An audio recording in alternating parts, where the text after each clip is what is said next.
Hi,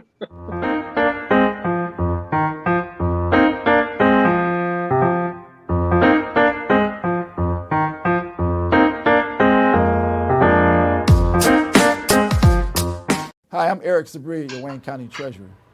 If you're living in the home of a deceased family member and you're facing property tax foreclosure, the probate process can be helpful to you. If you file a probate petition and notify our office, the foreclosure proceedings will be halted during the probate process. Contact us at 313-224-5990 or email us at taxinfo@waynecounty.com. We're here to help.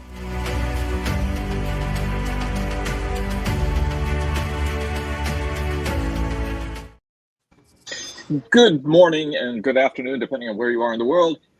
This is Saeed Khan with another episode of The Week That Was. It looks like we are joined in this, again, power-packed week of so much going on. We have our three lawyers. I think we're going to need them for analysis, not for our own needs. Bill Seikaly, Joel Sklar, and Steve Fishman. Yet we have labor and community activist Barb Ingalls. We are joined by Detroit Free Press investigative columnist Elrick. We have veteran journalist Nancy Derringer, and of course, co-founder of Deadline Detroit, Allan Lengel. Now, I thought we were going to lead with a story about Alabama and Notre Dame. That is Elrick, almost certainly. Is that Elrick or Fishman? That was Elrick. That's not a fish sound. Everybody wants to blame fish. Yeah. Wow. False witness on Fish. Sorry about that, Steve. When Fishman's in the office, there's never a problem. There's never a problem. Ask any of his clients. So, well, there's more news in college football and a little bit closer to home. The University of Michigan has fired with cause head coach Sherrone Moore, costing him a $30 million a year contract. Is it $30 million a year? Or is it $30 million total? I think it's like $5 million. Oh, okay. A mere $5 okay. million. I stand corrected. And it seems as though the drama is something that you would probably expect from a reality TV show. Who wants to start with the updates on what has happened to Coach Moore? And I noticed that some of the Spartan alumni here seem to be at least internally snickering. So, Go on, Fish. You know the most. come on, Fish. So what happened in terms of what's going on now, you guys know the same thing that I know because it's been all over the place. It's obvious if something was going on with him and the assistant. And just so everybody knows this is not an athletic department rule that he's violating. It's a rule that was put in place at the university back in the Me Too days. So it's been 6-7 years, 5-6 years, whatever it was. And it's very clear. And it applies to football coaches, and it applies to professors, and it applies to anybody else that works in a supervisory role at the university, that you cannot have relations, I guess I should say, with somebody that works beneath you. And I don't mean that in a literal sense. And I personally 100% agree with that. You guys have heard me say this before on this show, and I've certainly said it to friends of mine. I don't like the notion of somebody up here messing around with somebody down there, particularly where the up here is a male and the down here is a female. So that's the first thing. He violated a university rule, whether or not, I don't think there's a specific athletic department rule. That's A. B, Ward's taken a lot of criticism from all of the pundits. They've had all these different things on his watch, et cetera, and so forth. But in this instance, I can tell you this. I'll save that for later. He gets fired, and he's obviously not on a very even keel, right? If he goes over to the young woman's house, and supposedly he's got a knife. I know that people are saying he was threatening suicide, not doing something to her, but yet and still, if I'm in my house and somebody kicks the door in and they got a knife in their hand, I'm really not thinking who they're trying to kill. I'm just thinking, I don't like the looks of this. He's going to court sometime today. People were a little bit baffled by that, just so all the viewers know. The rules have changed in terms of what we used to call getting writs of habeas corpus years ago. When I was out there more in the streets, the guy'd get locked up at 6 o'clock. His family would get a hold of me. I'd go to some judge's house. I'd get a writ. The guy'd be out by 9:30. It doesn't work that way anymore. It's almost impossible to get rid of habeas corpus, at least in the Detroit area. I'm sure it's the same in Washtenaw County. And they have, get this, in case it ever happens to any of us, 72 hours they can keep you before they bring you to court. If they don't have a warrant, a formal charge within 72 hours, they got to let you go. But obviously he hasn't been there 72 hours. Why has there been a delay? I don't know. I can tell you this, and I have no idea. So I don't want anybody thinking this is based on any facts or any conversations with anybody. It sometimes happens in cases like this. Domestic violence cases, this is kind of an offshoot of a DV case. It sometimes happens that the complainant, in this case, it would be the young administrative assistant, has second thoughts. I don't think I want to proceed. And that can delay things too. I'm not saying in any way, shape, or form that that's happened in this case, because I have no idea what's happened in this case, but they're probably trying to resolve what exactly they're going to charge him with. I can tell you guys something else that the viewers should note. You don't have to necessarily kick in the door to be charged with breaking and entering a house. You can open a door. For instance, if Nancy comes out of Grosse Pointe, of all places, and comes down to Southfield or in Detroit, and we tell her, look, you can't come in here. I don't want you in my house. And ML leaves the door unlocked, and she opens the door and walks in. That's a B&E as well. It's a different kind of B&E, but it's a crime. So people should know that. You don't have to kick in doors or windows to get charged with something. Steve? And go ahead. So I think what they're probably doing, we're going to find out. They were saying he's going to come for arraignment sometime this afternoon. When he comes for arraignment, they'll list what the charges are, and then everybody will know, and all the speculating will stop. If you want to talk about later on, after everybody has their say, how do I think this happened, and where do I think this, what is this bode for football and athletics in general at the University of Michigan? I got a few opinions on that as well, and I'm pretty sure those opinions are shared by at least people who played there.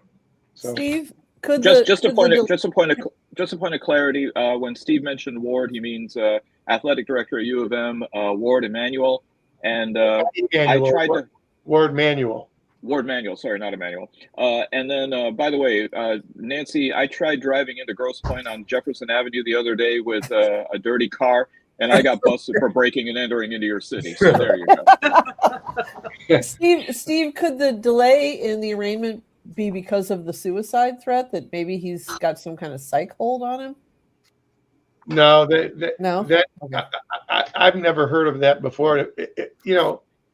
Talking about committing suicide causes, obviously, the authorities to be very careful with somebody, because the last thing you want, right, is you just stick him in a regular cell, you kind of don't pay attention, and he hangs himself, for instance. Right, yeah, sure. But I doubt that's part of the delay. My guess is they're just trying to find out what exactly it is they want to charge him with. And the other thing the viewers should know, just because they only charge him with, let's say, 2 things in today, doesn't mean they can't bring additional charges later. You can. Okay. Well, I got a question. If the woman decides, like, no, it was a misunderstanding, he thought I said come in or whatever, he didn't really threaten me, I don't want to testify, I'm not going to be a witness, I refuse, what happens? Well, there's a couple things that can happen. Number one, as you all know now, as opposed to 50 years ago, you've got all kinds of phone conversations. You probably got stuff on there. Social media, there's probably stuff all over the place. Number two, it's very easy for somebody to say they're not going to testify, but you all have to keep in mind, and the viewers should know this, you bring somebody in front of the court and they refuse the court, they say they're not going to testify, the court gives an order. Yeah, you're going to testify. If you refuse to testify, then you're in contempt. And contempt of court, so people know, there's 2 types. There's criminal contempt, which could be you tell the judge to go fuck himself, and he gives you 10 days for criminal contempt. Civil contempt, which this would be, a refusal to testify, is way worse. You want to know why? Because they can hold you until you obey the court's order. And they can hold you for up to 180 days, at least back when I was still going to state court. So it's not so simple to do that. The second thing is that they'll probably have enough stuff based on the phone calls, because there's all kinds of, I don't want to bore the audience with the legal stuff, but things called excited utterances. There are going to be phone calls to the police, who knows where else. The 911 tapes confirm all that, Steve. Say it again. the 911 tapes that were released Yeah. yesterday already Yeah. established that. And that'd be enough too. So I don't think that they may be delaying if in fact, and keep in mind, we don't know, if she's saying she doesn't want to go forward, they could be delaying to kind of try to persuade her a little bit or to decide how they're going to go proceed. But I don't have any reason to think, and I don't think anybody should have any reason to think that she's saying she's not going to go forward. I mean, and the answer to that question, no, you don't have the right to withhold testimony unless you plead the Fifth Amendment. If she were to say, for instance, I pulled a knife on him, I mean, if she was going to testify and incriminate her own self, then of course you can plead the Fifth. You don't have to testify. I also have a question, being in Washtenaw County there. What kind of pressure, and does it matter if all these people are calling in their chips and saying, hey, I know the prosecutor, why don't you give him a call? Let's see if we can. I'm just saying, what kind of pressure is put on the prosecutor's office from outside, from the U of M alum or U of M lawyers or whatever, or none? Eli Sabat is the prosecutor in Washtenaw County. Right. I can't imagine that Eli or any other prosecutor would give a flying fuck what anybody calls and says. And if he does, then that's a huge problem. That's not, until I just heard it from you, I can't even imagine that. Who cares what somebody calls? Right. He calls and does what? Charge him with murder or don't charge him at all? I mean, that's crazy. You proceed on the facts. The police bring in what they have. Right. You get the facts that you can, and then you make a legal decision. It has nothing to do with what anybody else has to say. Okay. First of all, Steve, please don't, think you're boring anybody with your legal analysis. That was excellent. And the feedback that we're getting is absolutely affirming that that was much needed. So thank you for that, including from a couple of college football coaches who also appreciated what you said. We have Michael Stone from 97.1 saying Ward should be fired. Too much crap under his watch in multiple sports. He's done some good stuff, but from the multiple football violations, lack of discipline on Jawan, hockey problems, bad overshadows good. Well, Michael Stone's not the only one that's saying that. Media people, of course. Yeah. He's not the only one. I've read that in the newspaper, and I don't social media it, but I'm sure he's not the only one saying it. That's fine. Everybody, what they say, opinions are like assholes. Everybody has one. Well, this is a big deal when some of us are in the UK and people are throwing shade at me saying, yeah, well, we only have Andrew, you've got Sherrone. ML, what's your take on this? I'm just wondering if anybody's heard any good Mel Tucker jokes lately.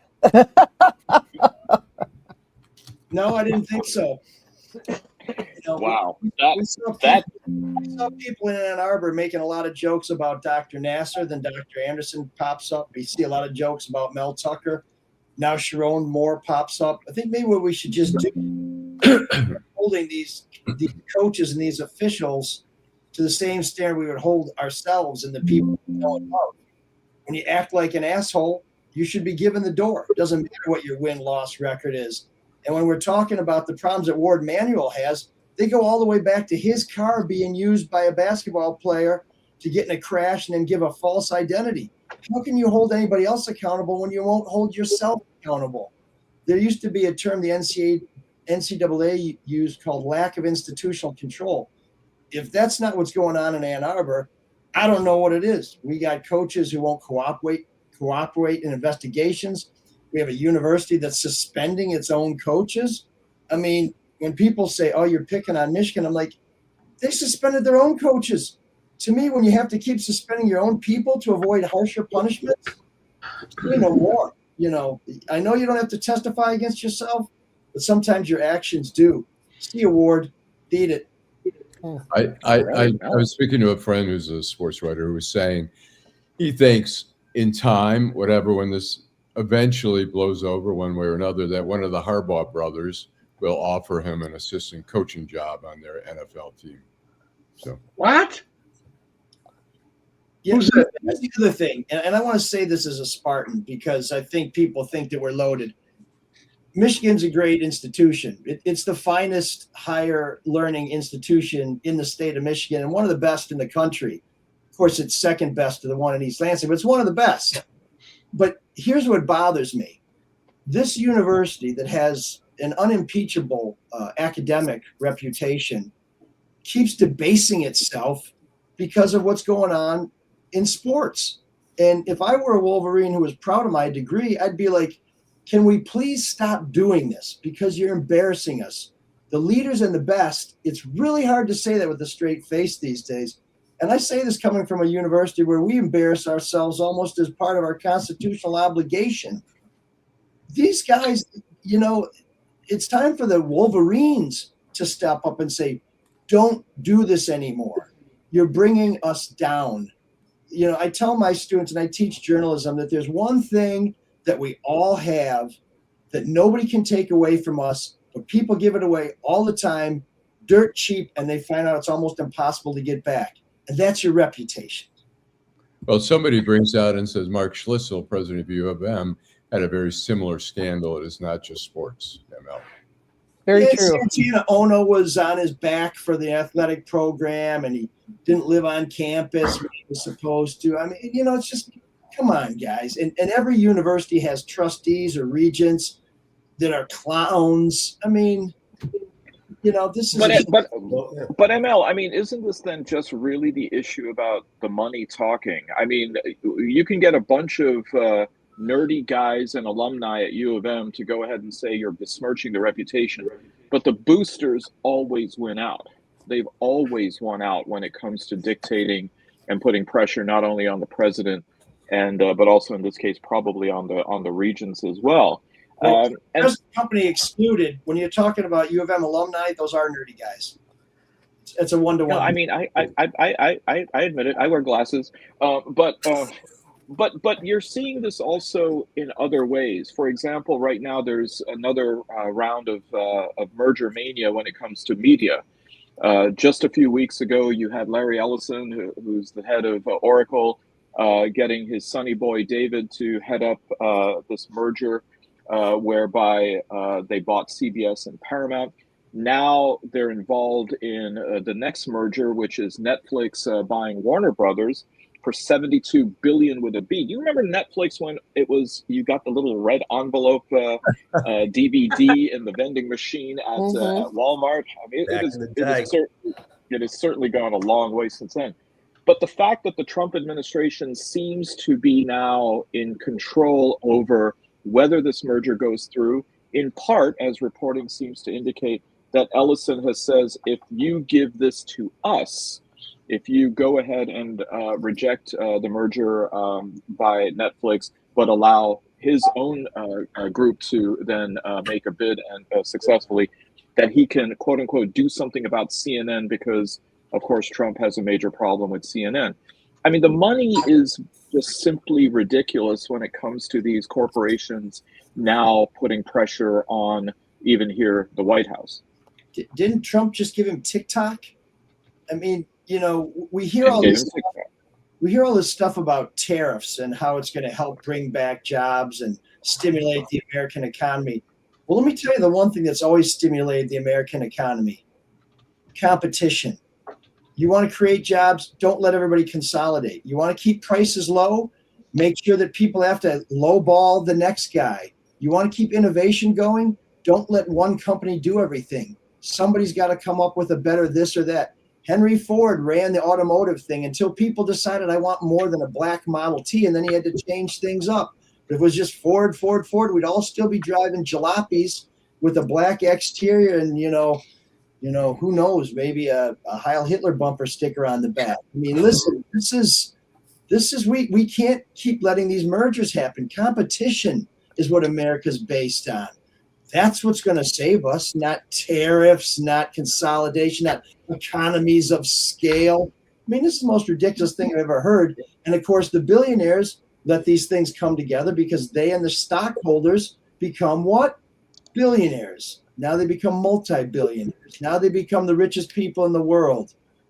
I don't understand how Trump can, well, I understand how it can happen, but, you know, Jared Kushner is one of the financing partners behind Nepo baby David Ellison in this thing. It's like, why does why does Trump get to weigh in on something that involves his own son-in-law? But Trump even has an interest in businesses, in Exactly. private companies. I mean, this is Well, I mean, for him, it's we all own the means of production is what Trump's trying to do, and he's trying to control the means of production by getting pieces of these deals. And it's a Right. conflict of interest because you can't regulate it because you don't want to hurt yourself. You're an investor now. It's completely insane. It's not what government should be doing. Government does not own private businesses. Competition is great. Private businesses should compete. Government should not be giving the upper hand to a company that they own. And that's what's happening. So everything is skewed. And Emma's absolutely right. Trump isn't looking for competition. He's looking for insulation. right. And you are not going to have competition and insulation, or you're going to have shitty competition and shitty products. And that's what we're experiencing now. None of Trump's ideas have worked. With you on one point. Trump's looking for money. Oh, yeah. This is all That's about true. lining Trump's pocket. That's his priority. No question. Situation. Yep. I heard a Alan- podcast about this particular story earlier this week, and somebody brought up the tagline for a largely forgotten movie called Alien versus Predator, and it was "Whatever wins, we lose." So that's kind of the situation here. Nothing's getting better. We're seeing the same movies made over and over again. God, and how many fucking superheroes are there in the world? We have to make up 10 new ones and have franchises. I never go to that shit. The same. How many superheroes are there other than Alan? The same. Speaking of superheroes, I'm huge. This came from the latest Epstein file photo dump from the House Oversight Committee. I sent it to Alan right before the show went on. I have no idea if this was like a joke, because I can't believe Trump would have put a photograph of himself on there, not a sketch. But plus, he has no sense of humor. Plus, he has no sense of humor, and we all know from whoa, what? We all know from Stormy Daniels that would be a big fat lie. Alan. Alan, Christmas is still 13 days away. I mean, you didn't have to show Bill's photo that early, but that's okay.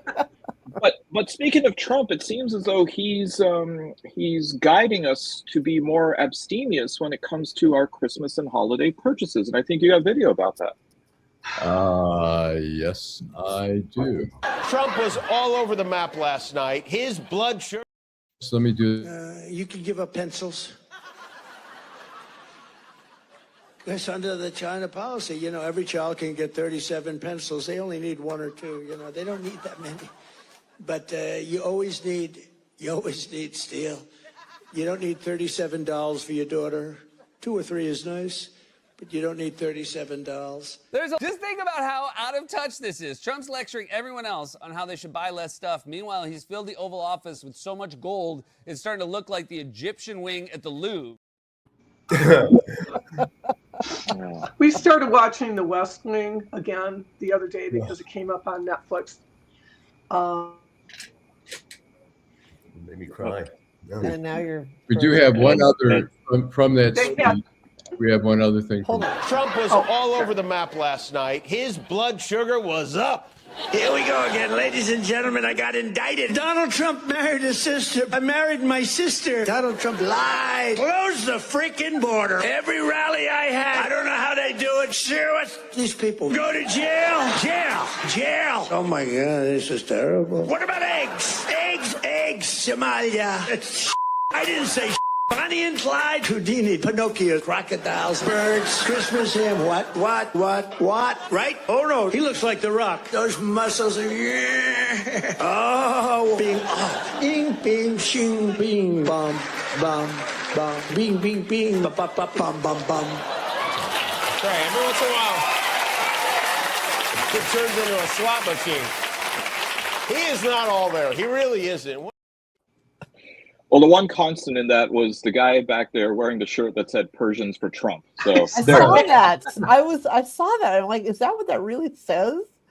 Yeah, because there's a lot of Persians, especially in Tarantulas, in the LA region that are big time supporters of him for a variety of. That was Pennsylvania, though, wasn't it? Yeah, that was Pennsylvania.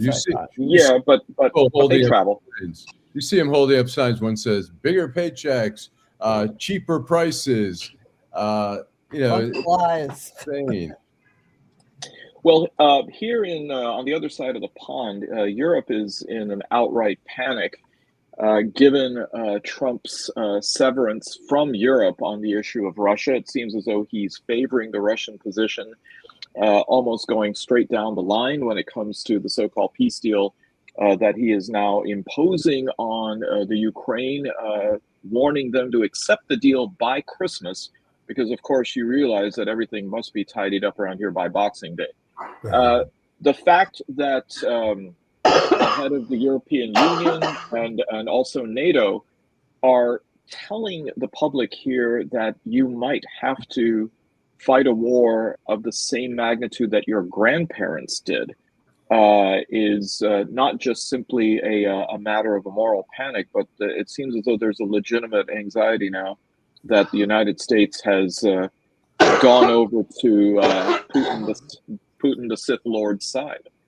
We are at that point right now. Yeah, you know, I mean, Trump acts like a Russian asset because he is a Russian asset. He's doing everything that the Russians want him to do. Destroying the infrastructure or the institutions that have kept us safe since World War II is insane. We know from proof of time that it has kept the world relatively safe, safer than it otherwise would have been. And to deconstruct those institutions is suicidal.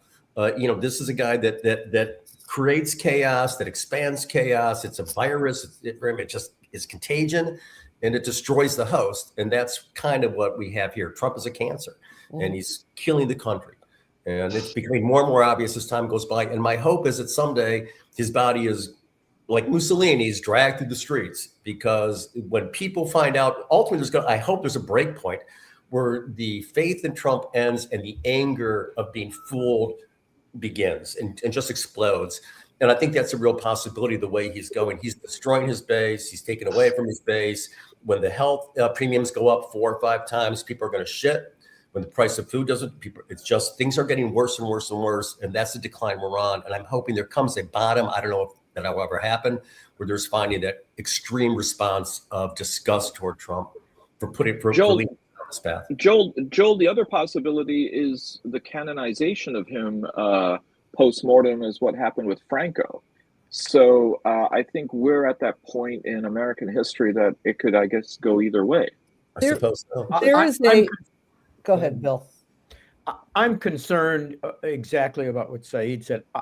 I am, every time I hear that Trump's about to collapse and Trump's about to fall, I'm amazed by his rise.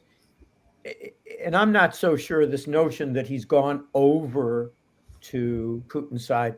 I think he's been there all along. But he's beginning to use the same phraseology that existed prior to World War II, spheres of influence. Let China have China's area. Let Russia have Europe. We'll take over Venezuela. Geez, there's a fair fight. And that's what created at least 2 world wars and a lot of conflict in between. And I think it has all the likelihood of doing it again. I think it does too. But I don't know when he has 35% of the country. 35% of the country is a pretty large number for anybody to agree on in this country at the moment.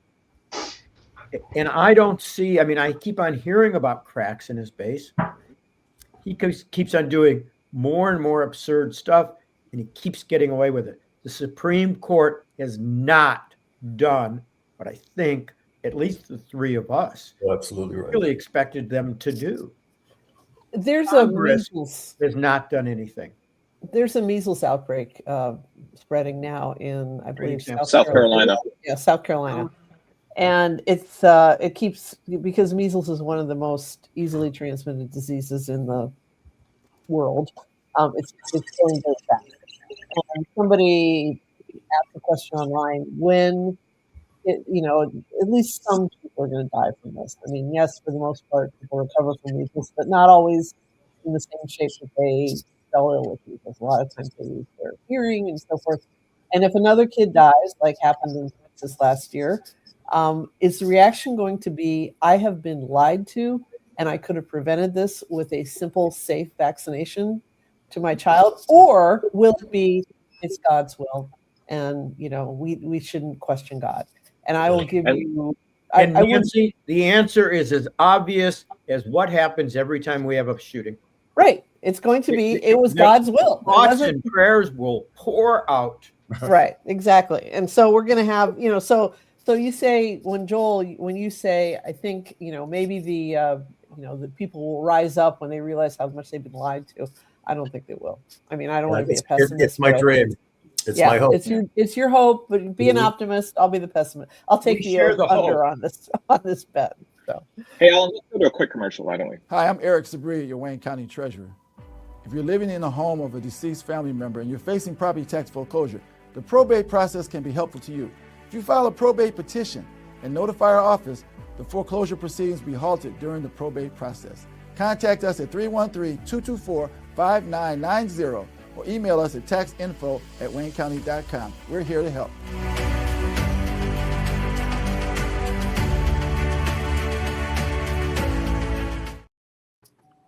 Well, if it's hope you want for a bit of a course correction, maybe that is coming from what may seem to be an improbable place, Miami, Florida. The last time Miami had a Democrat as mayor, the British still controlled Hong Kong. For the first time since 1997, we now have Eileen Higgins, who has won what has seemed to be an impenetrable Republican stronghold in the city by the water. I don't know if this is going to be regarded as a Mamdani effect, or that there's more than one hole in the dam, and that this is where the levee might break, moving into the midterms next year. What say you regarding this development? I think Miami, yeah. I mean, I think it's significant, and I also think, people of immigrants and whatever are starting to see what a evil administration this is, and how they're going. He's calling the Somalians fucking garbage. They're picking up anyone who looks Hispanic. They're locking up people who are citizens who happen to be Hispanic and stuff. I think people are getting the message that this is not a particularly friendly. We see the vote coming in the Senate to reject the supplements for the healthcare and stuff like that. And it starts to come together as an administration that is not really a friend of the people. And I think maybe it's finally getting through to, down in southern Florida there. Not just citizens, but also veterans. Something that Department of Homeland Security Secretary Kristi Noem lied through her teeth, and was actually called out in recent House committee testimony. So interesting news coming from down under. Australia has now, and Steve, I think that this should be called the Fishman law, because they have banned social media for those under 16. So you, of course, having a similar interaction or lack thereof regarding social media because you see it as being toxic, well, they've realized that just as you find it to be problematic, so do Australian kids, and they should be kept away from it. Way too low an age. It should be under 60. That's what it should be. Because the more people we can keep off of social media, the more normal conversations, for instance, like what we've been doing, and viewers who type things in, 60 and under. So I don't know any Australians, but if you guys have any connections there, feel free to pass that on. Maybe it'll work. I'll tell you, there's a real failure in social media. I want to bring this out. I think it's an important statement in it, and I think it fits in with the sports news that we were talking about earlier. I saw Steve last night at an event. He had his flip phone out. He was talking on it, and he ended up on stage with Jalen Rose. He was the star of the night, and I haven't seen anything on social media about it today. I've been searching desperately. That's a Shonda. Well, you do realize, Bill, that Steve's flip phone comes with a radar jamming device, so that it's never going to reach us. So it reminds me of the episode of The Office where Dwight is actually texting his resume to Kathy Bates one line at a time on a flip phone, and she then just torches him because it costs, like, back then 25 cents a text to receive it. So so there you go. Remember, no texting either. Remember, there's more rules than just flip phone. No texting. Yeah. Michael knows that because he calls me if he wants to talk to me. He knows better than to text me. Well, we have. I mean, 25 cents per text is no longer an issue because, of course, it's unlimited. But somebody who's looking to alleviate himself of a past due bill is ex-Detroit Mayor Kwame Kilpatrick, who is beseeching a federal judge to relieve him of his restitution payments, which are around $830,000. Any thoughts on how this is going to go, Alan? Oh, go ahead, Steve. Oh no, I've got a thought on how it's going to go. It's going to go exactly as well as every other attempt he's made with Judge Edmonds. The only thing that he probably doesn't know, well, maybe he knows, it's pretty common knowledge, he's retiring in the middle of next year. So maybe he'll have a lot better luck with someone else. But somehow I doubt that. It's astounding to me, the gall of this guy. He gets pardoned. How many years did he lose off a sentence? He had 28 years. He served about 8. 21. Yeah. He gets 20 years off a sentence. Is that enough? No, that's not enough. Now he wants to steal all the money he stole. He doesn't want to pay any of it back, but he likes living in a mansion and all that other stuff. It's unbelievable to me. Somebody in the paper quoted from Judge Edmonds' decision the last time. There were a lot of quotes from it, and my guess is that this denial will read very strangely similar to the language he used the last time. I agree with Steve because, I mean, look, it was clear, just even the interaction before the conviction, Edmonds did not really like Kilpatrick. And the fact that she gave 28 years sent a pretty strong message that she totally believed in the conviction, that he was convicted of 24 or 30 counts. The interesting thing is he wrote the brief asking to be for this all to be wiped clean. And in there he says, Kilpatrick makes no excuses for his past action. Right.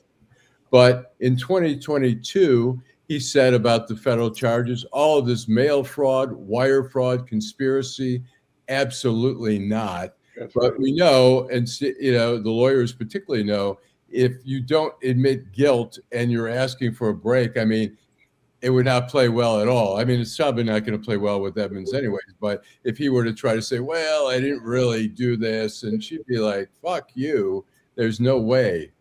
Elrick, you must have an opinion.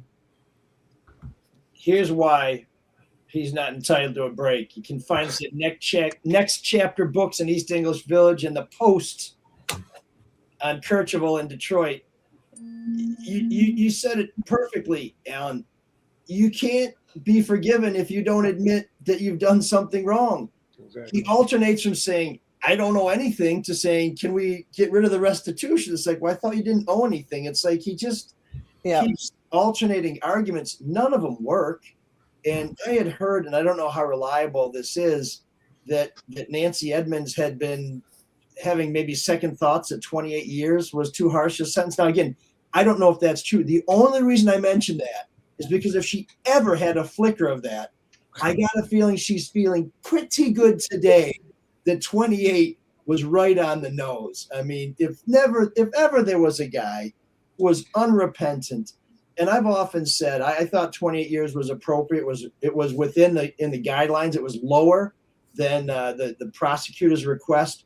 But if we send people to prison to punish them, that's fine.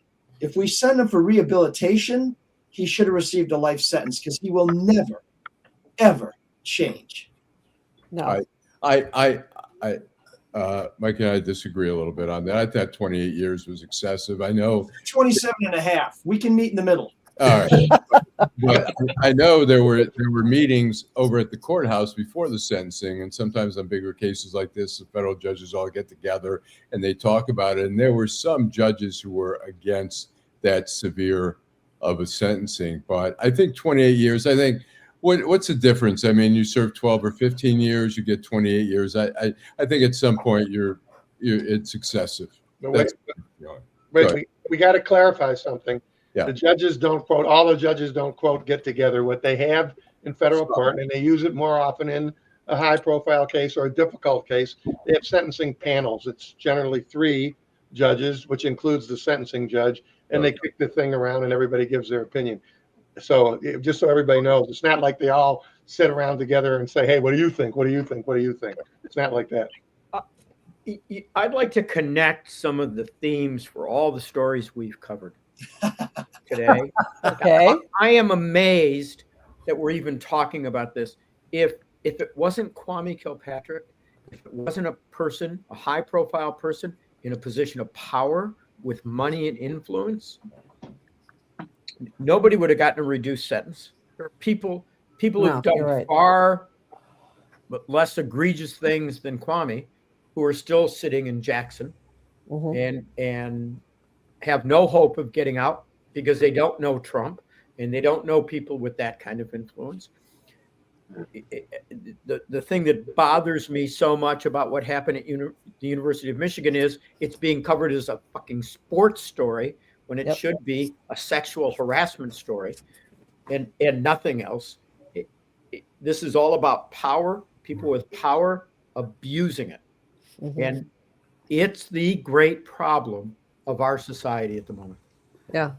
It's the great problem in our society. Well, I mean, who doesn't believe that if for some reason a miracle happens and, Trump is out of the presidency and the Democrats get it back and we have somebody other than Merrick Garland in charge and somebody brings up Pete Hegseth, say, on war crimes charges, right? Who doesn't believe that Trump would pardon him? In fact, Trump is probably going to issue a pardon to every single person who's having it on the way out the door, and he doesn't give a shit. He's half demented anyway. I'm convinced he's, your lips to God's ear. I really think that I'm wondering if he'll last through 2026. But it doesn't matter. The vice president will do the same thing. Right. I know, it's true. I mean, we've given license to kill, literally, to Trump, and I mean, literally license to kill without due process, without evidence, only on suspicion, which God knows how weak that is. I mean, think how far we've come. Right. When we were the nation that was governed by laws, we're not. We're governed by feeling of rage and hate and whatever comes to some madman's mind. And this is the antithesis of democracy, obviously. And we're slowly dying. Maybe not so slowly, but we're dying. And watching this spiral.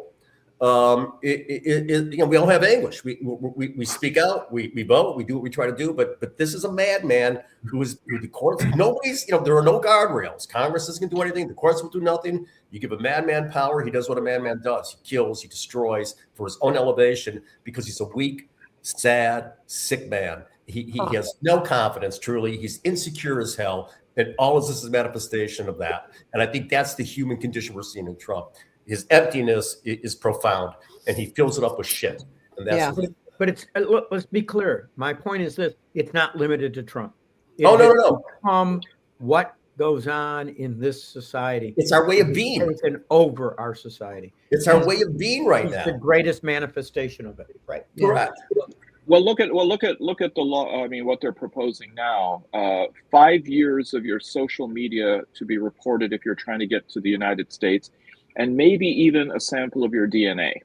So this is going well beyond Orwell. Right. By the way, Bill, I gotta say, Korg, Yamaha, Kurzweil, you, I think, are a better synthesizer than all 3 of those combined.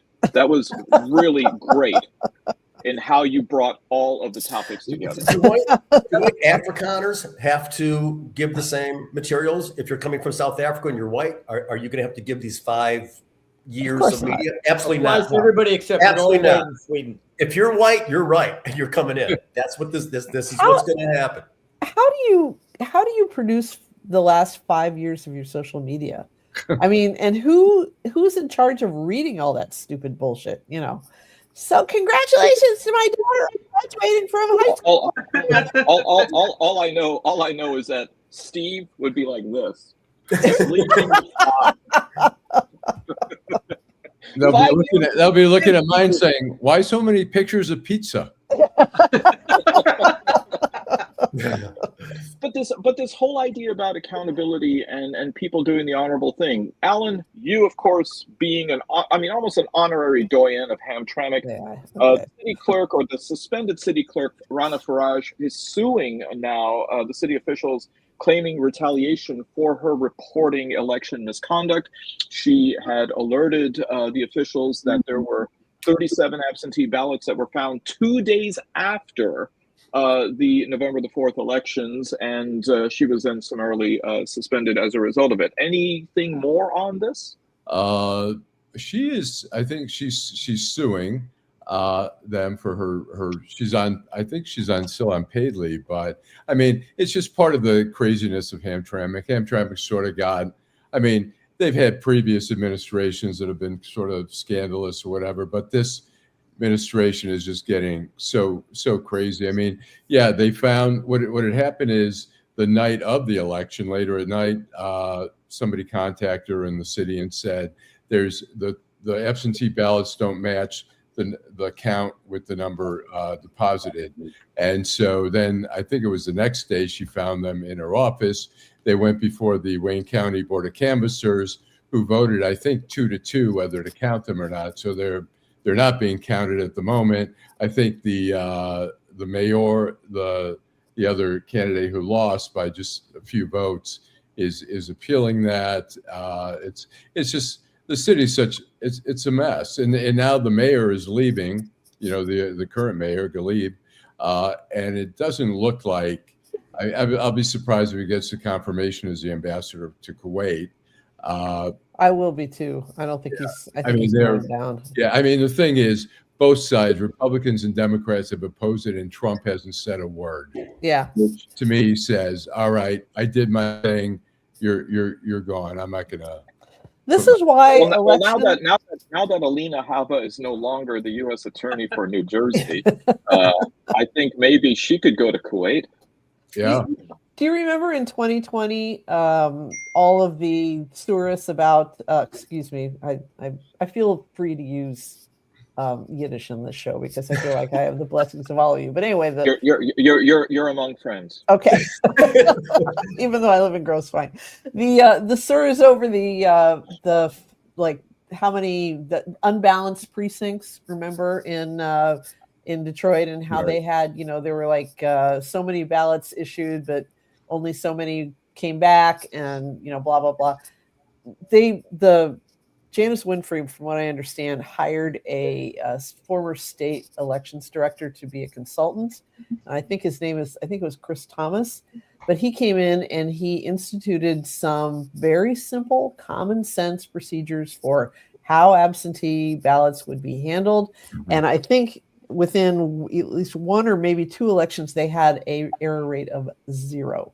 And it's easy to say it doesn't matter. It's only 30 votes in out of thousands cast. But in this case, it was such a short, tight election that those 30 votes could have been really, really important. But it would have made the difference. Yes, exactly. But it just goes to show how important it is for all of those little nitpicky rules to be followed. And the people who keep coming up with these ideas for how we can reform this corrupt system are full of shit, because having our elections atomized the way they are is what keeps them secure. Believe me, you do not want Elon Musk running national elections. It's just because everything they want is just voter suppression. Yes, exactly. It's like certain bedrock rules. Everyone who wants to vote should get a chance to vote.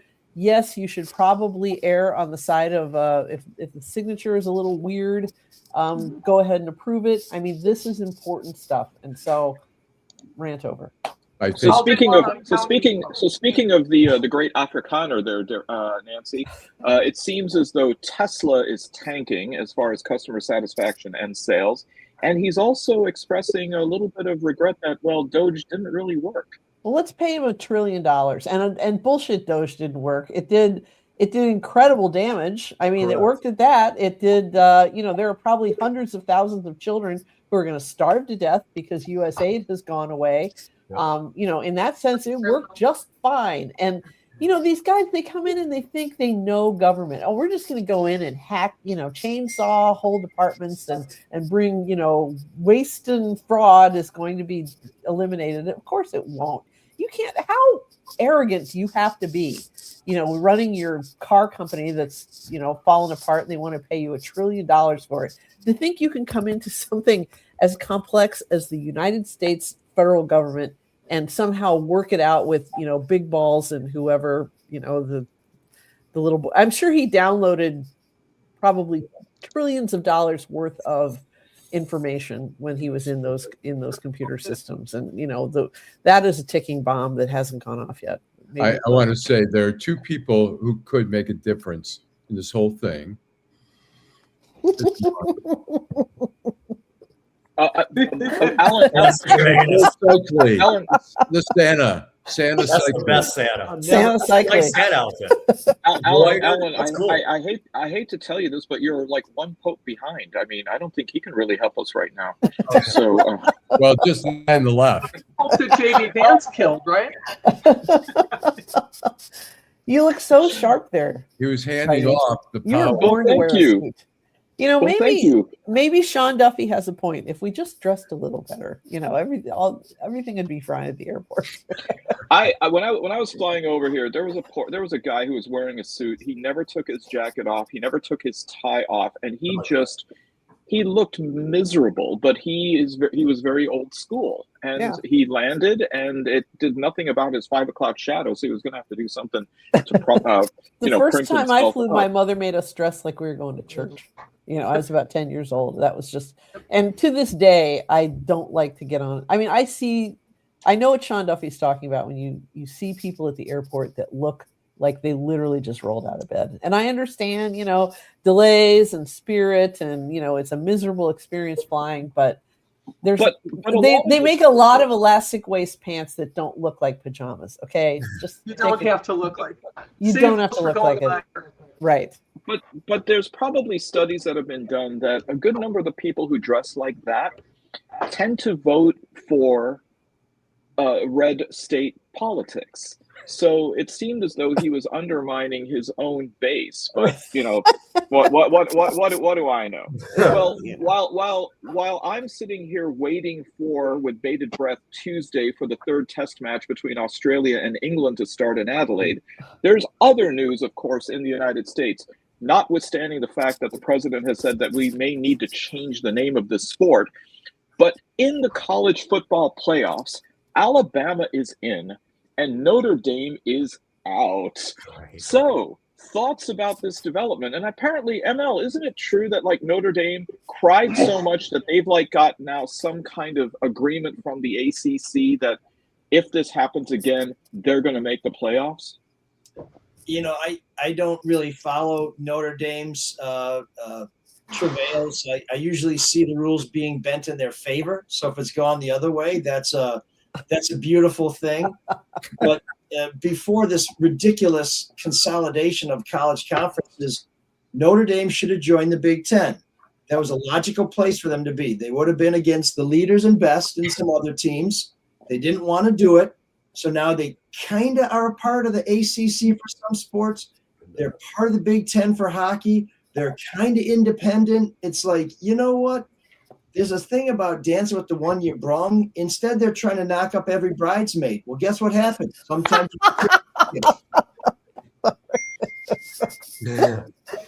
Oh, Steve. God.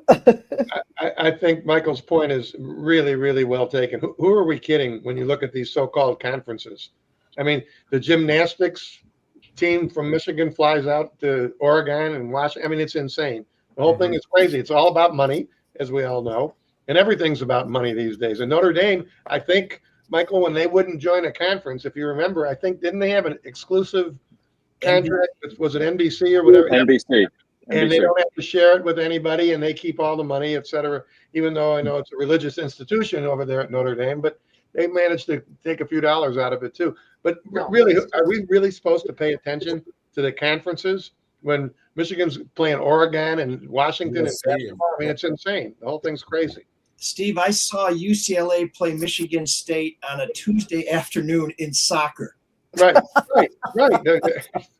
You know, and when you see the big revenue sports, it's a big deal. Let me tell you what happens after a soccer game.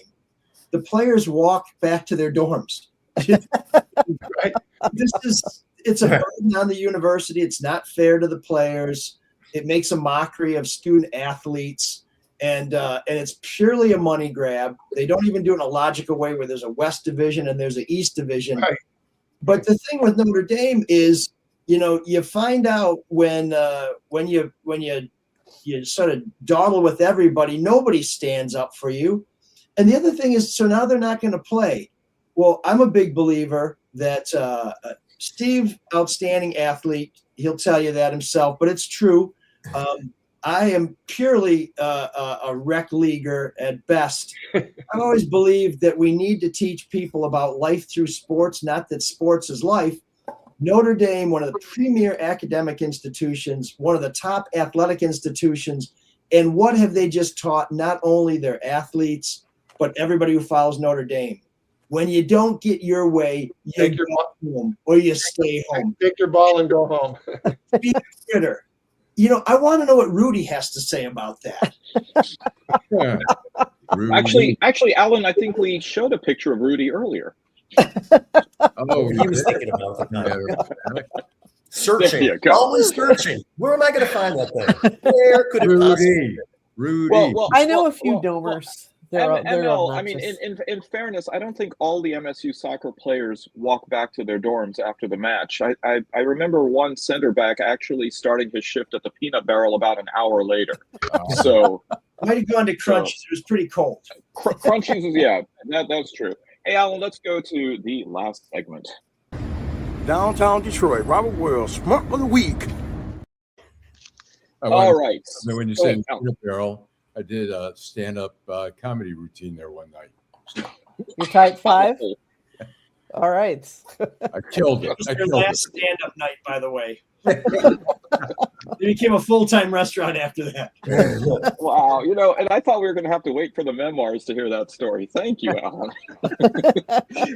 Steve, who's your schmuck? I have two, but they're kind of tied together. Kash Patel and Dan Bongino.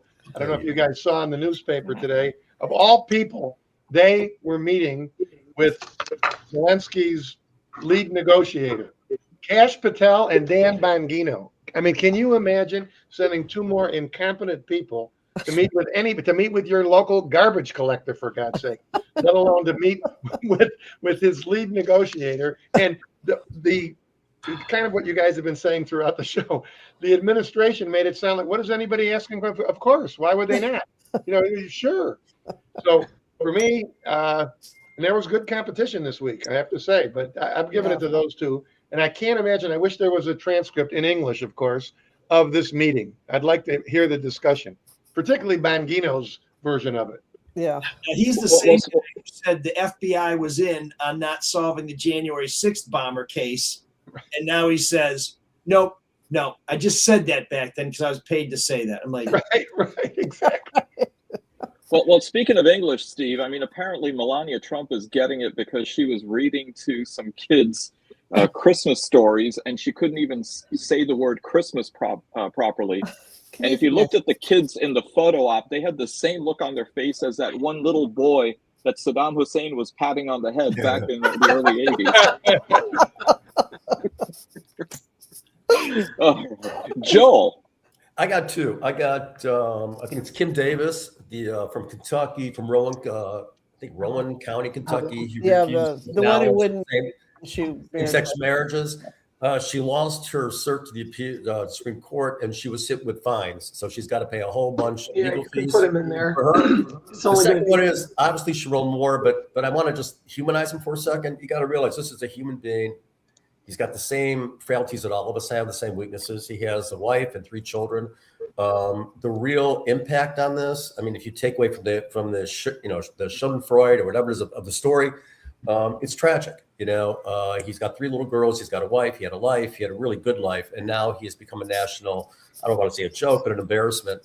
And I think that has a real impact on those closest to him. And I don't want people to forget that. This is a human being with a family, and it's devastating for all. So while it may give us chuckles, like what an idiot, It has a real life impact that is tragic in every sense. So I just want to throw that in. Just one correction, Joel. International, not just national. Okay, international, correct. Worldwide. Why didn't he think of them? It's trending here. Barb.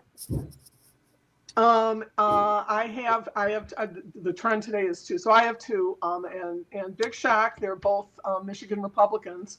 One would be Matt Maddock, who approved a bill blocking implicit bias training requirements for health professionals, which means continue to ignore people of color and all women when they come in to hospitals with a problem. I mean, it really, it's crazy and it's racist and it's anti-woman. So, and all those things. He's all of those things. He's all of those things. So. Proudly. And the other one is, of course, Matt Hall, who the bill that they dropped, I'm sorry, let me find this.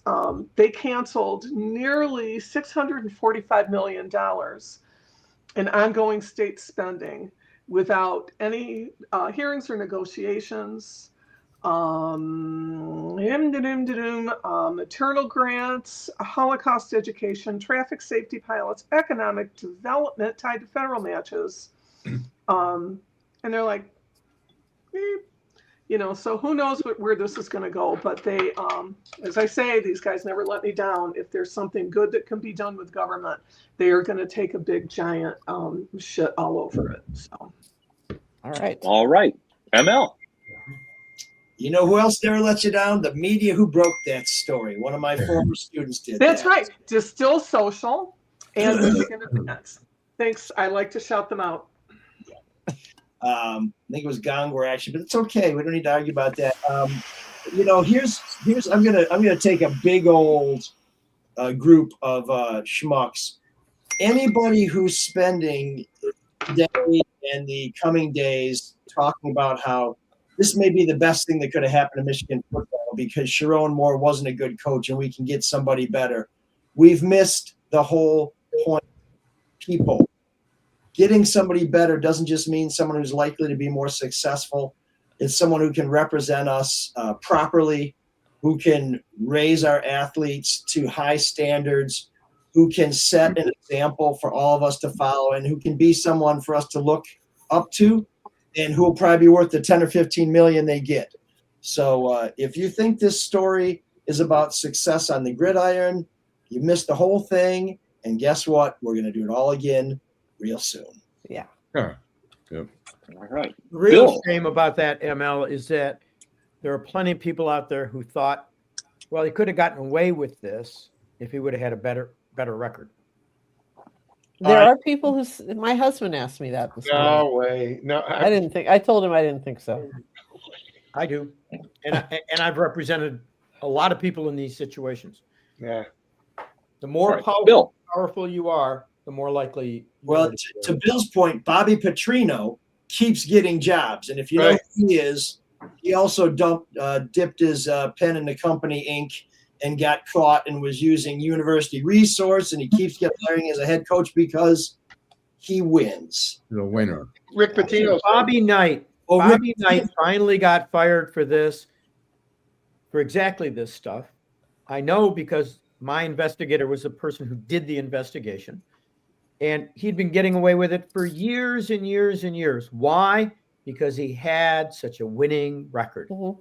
And to this day, there are Hoosiers who think that he got a raw deal. Right. So there.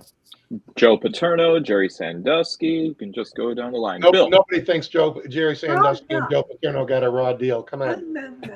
No. But for a while there, they seemed to be immunized from what was happening. So that's right. Because of the record. So mine's Andrew Tate, probably one of the worst people on the planet, who's been sitting in Romania. While he may be from England, this is a well-known misogynist, one of the great bros of the world. And he's been in Romania under house arrest while they're investigating rape charges.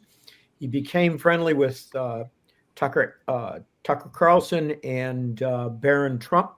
And as a result, the Trump administration apparently has intervened and gotten him out of house arrest in Romania. He bragged this morning, Donald wants to see him in this country. He's in Florida. He lives in Florida. Yeah. This is, to me, amazing that Trump does everything he can to appeal to the most base, the worst part of society. Yep. And it also shows us that the apple did not fall far from the tree. I had always refrained from saying anything about Barron Trump because I figured he's a kid. But now he's all grown up, and it sounds like he's just as bad as his dad. So there you go. And his mother was, Well, I think his mother trained him well, and we know what. I know. So she did give out the best Christmas ornaments to all those kids who were sitting there. Really, exactly. So okay. Right. Am I up? All right, Nancy. Yep. Okay. I can't believe that I'm like the second or third to last person, and this is still on the table. But mine is, of course, Marco Rubio for taking the bold step of changing the official typeface for State Department communication from the Biden administration had changed it from Times New Roman, which is a serif font. But anybody who works on a computer knows this. Sorry, Steve.